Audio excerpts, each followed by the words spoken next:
Hey guys welcome to ஏன் studio. So இன்னைக்கான ஒரு அப்டேட் ஸ்டுடியோவில் நம்ம ஃபர்ஸ்ட் பார்க்கக்கூடிய அப்டேட் எந்த படத்தை பற்றி அப்படின்னு பார்த்தீங்கன்னா, நம்ம தளபதி விஜய் அவர்கள் நடிச்சு முடிச்சிருக்கிற ஜனநாயகன் திரைப்படத்தை பற்றி தான். ஸோ எஸ், ஜனநாயகன் படத்துடைய கேஸ் வந்து போயிட்டு தான் இருக்கு. ஸோ இப்போ வந்து பார்த்தீங்கன்னா மூவி டீம் வாபஸ் வாங்கிட்டாங்க அப்படின்னு நம்ம சொல்லப்படுது. ஸோ இது எந்த அளவுக்கு உண்மைன்னு தெரியல, பட் நிறைய பேர் வந்து வாபஸ் வாங்கிட்டாங்க. இது வந்து முடிகிற மாதிரி தெரியல. ஸோ கேஸ் போட்டு மீண்டும் மீண்டும் வந்து பார்த்தீங்கன்னா அந்த ஒரு உச்சநீதிமன்றம் மறுபடியும் வந்து தனி நீதிபதி அப்படின்னு சொல்லிட்டு மாறி மாறி போயிட்டு இருக்க வேண்டியதா இருக்கு. ஸோ அதனால வாபஸ் வாங்கிடலாம் அப்படின்னு மாதிரி முடிவு பண்ணி வாபஸ் வாங்கிட்டாங்களாமா. ஸோ ஆக்சுவலாக உச்சநீதிமன்றம் போன வாட்டி என்ன சொல்லியிருந்தாங்க அப்படின்னா, இன்னொரு தனி நீதிபதி வச்சு வந்து பார்த்தீங்கன்னா இந்த ஒரு வழக்கை விசாரிக்கணும், விசாரிச்சு வந்து முடிவெடுக்கணும் அப்படின்னு சொல்லியிருக்காங்க. ஸோ இதனால இவங்க எதுக்கு விசாரிச்சாங்க அப்படின்றது தெரியல. ஸோ உங்களுக்கே தெரியும். ஸோ காலையில 11:30 மணிலேருந்து ஈவினிங் 6 மணி, அதாவது 6 மணி வரைக்கும் வந்து பார்த்தீங்கன்னா இவங்க வந்து பார்த்தீங்கன்னா கான்வர்சேஷன் நடந்துச்சு. ஸோ கேவின் தரப்புல இருந்து ஒன்று சொன்னாங்க, அண்ட் இது மட்டும் இல்லாமல் சென்சார் போர்டு நிறுவனம் ஒன்று சொன்னாங்கன்னு சொல்லிட்டு ரெண்டு பேரையும் கேட்டு தீர்ப்பு தான் சொல்ல போறாங்க அப்படின்ற மாதிரி எதிர்பார்த்தோம். பட் ஆனால் கடைசி நிமிஷத்துல இது இன்னொரு தனி நீதிபதி விசாரிச்சு மறுபடியும் வந்து பார்த்தீங்கன்னா கேஸ் நடத்தணும் அப்படின்ற மாதிரி மறுபடியும் முதல்ல இருந்து வந்து ஸ்டார்ட் பண்ணாங்க. ஸோ இதனால கேவின் ப்ரொடக்ஷன் தான் இனிமே முடியாது, நம்ம கேஸை வாபஸ் வந்துட்டு படத்தை வந்து மறுபடியும் சென்சார் குழுக்கு அனுப்பிச்சிருவோம் அப்படின்னு நம்ம முடிவு பண்ணிருக்காங்களாமா. ஸோ சென்சார் போர்டுக்கு அனுப்பிச்சிரும் முடிவு பண்ணது பிரச்சனை இல்ல. சென்சார் நிறுவனம் எந்த ஒரு விஷயத்தையும் மனசுல வச்சுக்காம நீட்டா மறுபடியும் படத்தை பார்த்து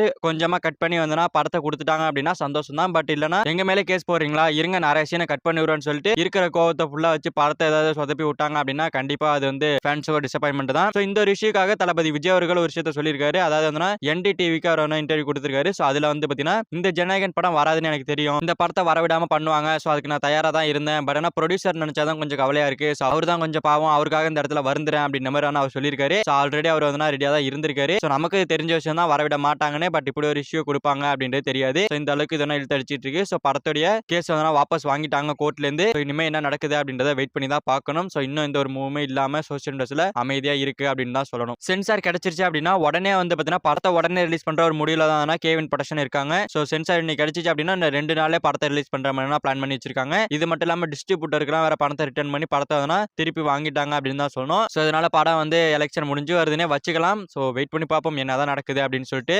அண்ட் அடுத்ததான் நம்ம தனுஷ் அவர்களை எடுத்துக்கிட்டோம் அப்படின்னா D55 இந்த படத்தோடைய கேஷ் அண்ட் க்ரோ அப்டேட்ஸ் ஆரம்பிச்சிட்டாங்க. ஸோ படத்தில் யார் யார் நடிக்கிறா அப்படின்ற அப்டேட் ஒன்று இருக்க ஆரம்பிச்சிட்டாங்க. ஸோ அந்த வகையில் மியூசிக் டைரக்டர் சாய் அபியங்கர் அவர்கள் உள்ள வந்திருக்காரு அப்படின்னு சொல்லிட்டு அஃபிஷியலாக சொல்லியிருக்காங்க. ஸோ படத்தோட ஷூட்டிங் வந்து கூடிய சீக்கிரமா ஆரம்பிக்க போறாங்க. அண்ட் ஹீரோயினியா வந்து ஸ்ரீலீலா அவர்கள் நடிக்கிறாங்க அப்படின்னு சொல்லிட்டு அஃபிஷியலாக கன்ஃபார்ம் பண்ணிட்டாங்க. ஸோ ஆக்சுவலாக வந்து பார்த்தீங்கன்னா சாய் பல்லவி தான் நடிக்க போறாங்க அப்படின்னு சொல்லப்பட்டுச்சு. பட் இப்போ திடீர்னு ஸ்ரீலீலா வந்திருக்காங்க. ஸோ கண்டிப்பா சூப்பரா இருக்க போகுது. ஸோ வெயிட் பண்ணி பார்க்கலாம். படத்தோட ஷூட்டிங் ஃபாஸ்டா முடிச்சிட்டாங்க அப்படின்னா இந்த இயர்ல வந்து வரதுக்கான வாய்ப்புகள் இருக்கு. சோ இல்ல லேட் ஆயிடுச்சு அப்படின்னா நெக்ஸ்ட் இயர் ஃபர்ஸ்ட் ஹாஃப்ல வரதுக்கான வாய்ப்புகள் அதிகமா இருக்கு. மூவி டீம் என்ன மாதிரி கொண்டு போறாங்க அப்படின்றத வெயிட் பண்ணி பார்க்கலாம். அண்ட் அடுத்தது நம்ம சூப்பர் ஸ்டார் ரஜினிகாந்த் அவர்கள் எடுத்துக்கிட்டோம் அப்படின்னா ஜெயிலர் 2 படத்துல நடிச்சிட்டு இருக்காரு. சோ படத்தோட ஷூட்டிங்ன்றது இந்த பிப்ரவரி மந்த் எண்ட்ல வந்து முடிய போறதா சொல்லப்படுது. சோ பிப்ரவரி மந்த் வரைக்கும் ஷூட்டிங் இருக்கும் அப்படின்னு நம்ம சொல்லப்படுது. சோ இது முடிஞ்சது அப்புறமா ஏப்ரல் ஆனா மேல வந்து பார்த்தீங்கன்னா தலைவர் 173 இந்த படத்தோட ஷூட்டிங் ஸ்டார்ட் பண்ண போறாங்க. அண்ட் அந்த படத்தை வந்து ஏற்கனவே சொன்ன மாதிரி பொங்கலுக்கு தான் ரிலீஸ் பண்றதுக்கு பிளான் பண்ணிட்டு இருக்காங்க. சோ பொங்கலுக்குள்ள வந்துட முடியுமா அப்படின்றத நம்ம பொறுத்து தான் பார்க்கணும். சோ வந்துருச்சுன்னா வேற லெவல் தான். அண்ட் அதுக்கப்புறமா தலைவர் அவரோட 174 அந்த படம் வந்து பார்த்தீங்கன்னா ரஜினியும் கமலும் சேர்ந்து நடிக்கிற அந்த ஒரு கான்செப்ட் தான். அதை வந்து நெல்சன் அவர்கள் டைரக்ஷன் பண்ற மாதிரி இருக்கிறதா சொல்லப்படுது. சோ ஃபர்ஸ்ட் லோகேஷ் கனகராஜ் அவர்கள் கேட்டாங்க. சோ லோகேஷ் கனகராஜ் அவர்கள் ஏன் வேணான்னு சொன்னாரு அப்படின்றத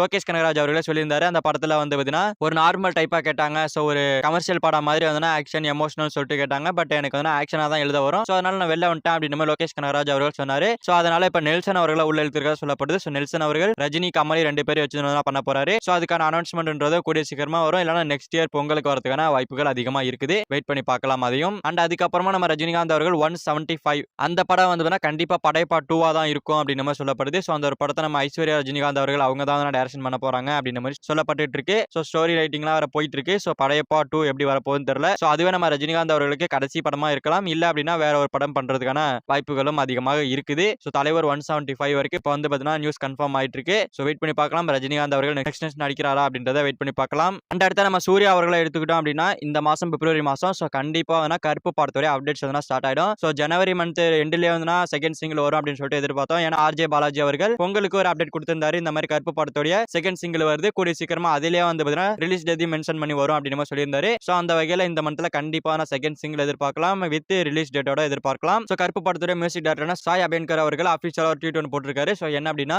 கருப்பு படத்தோட மியூசிக் எல்லாமே முடிஞ்சிருச்சு. சோ அவுட்புட் வந்து சூப்பரா வந்திருக்கு அப்படின்னு ஒரு ட்வீட் ஒன்று போட்டிருக்காரு. சோ இதுல இருந்தே தெரிஞ்சு போச்சு செகண்ட் சிங்கிள் கூடிய சீக்கிரமா வரப்போகுது. இன்னைக்கு கூட அனௌன்ஸ்மெண்ட் வரதுக்கான வாய்ப்புகள் இருக்கு. சோ வெயிட் பண்ணி பார்க்கலாம். அப்டேட் வந்த உடனே அப்டேட் பண்றோம். அப்டேட் வர வரைக்கும் வெயிட் பண்ணுங்க. அண்ட் அடுத்து நம்ம மகேஷ் பாபா எடுத்துக்கிட்டோம் அப்படின்னா வாரணாசி அப்படின்னு சொல்லிட்டு ராஜமௌலி அவரோட டைரக்ஷன் படம் நடிச்சிட்டு இருக்காரு இல்லையா. சோ அந்த படத்தோட ரிலீஸ் தேதி அபிஷியலா கன்ஃபார்ம் பண்ணிருக்காங்க. சோ படத்தை எப்ப ரிலீஸ் பண்றாங்க அப்படின்னு பாத்தீங்கன்னா ஏப்ரல் 7ஆம் தேதி ரிலீஸ் பண்றாங்க. சோ ஏப்ரல் 7ஆம் தேதி படத்தை ரிலீஸ் பண்றதா சொல்லிருக்காங்க. அது 2027 அடுத்த வருஷம் தான் ஓகேங்களா. சோ இந்த வருஷம் கிடையாது, அடுத்த வருஷம் ரிலீஸ் பண்ண போறதா அபிஷியலா சொல்லிருக்காங்க. இருக்காங்க. ஸோ படம் எப்படி வரப்போகுது அப்படின்றது தெரியல. ஸோ படத்தோட ஷூட்டிங்லாம் விறுவிறுப்பா போயிட்டு இருக்கு. ஸோ அந்த வகையில நல்லபடியா வரும் அப்படின்னு நினைக்கிறேன். ஸோ வெயிட் பண்ணி பார்க்கலாம். ஸோ ஓகே ஃப்ரெண்ட்ஸ், இதுதான் இன்னைக்கான அப்டேட்ஸ். இந்த ஒரு அப்டேட்ஸ் பத்திலாம் உங்களோட ஒப்பீனியன் கமெண்ட்ல சொல்லுங்க. ஸோ இந்த மாதிரி தமிழ் சினிமா இருக்கிற எல்லா அப்டேட்ஸையும் ஒரே வீடியோ தெரிஞ்சுக்கணும் அப்படின்னா நீங்க நம்ம சேனல் சப்ஸ்கிரைப் பண்ணணும். ஸோ சப்ஸ்கிரைப் பண்ணி வச்சுங்க. ஸோ ஓகே, தேங்க்யூ ஃபார் வாட்சிங். அடுத்த வீடியோல பார்க்கலாம். தேங்க்யூ.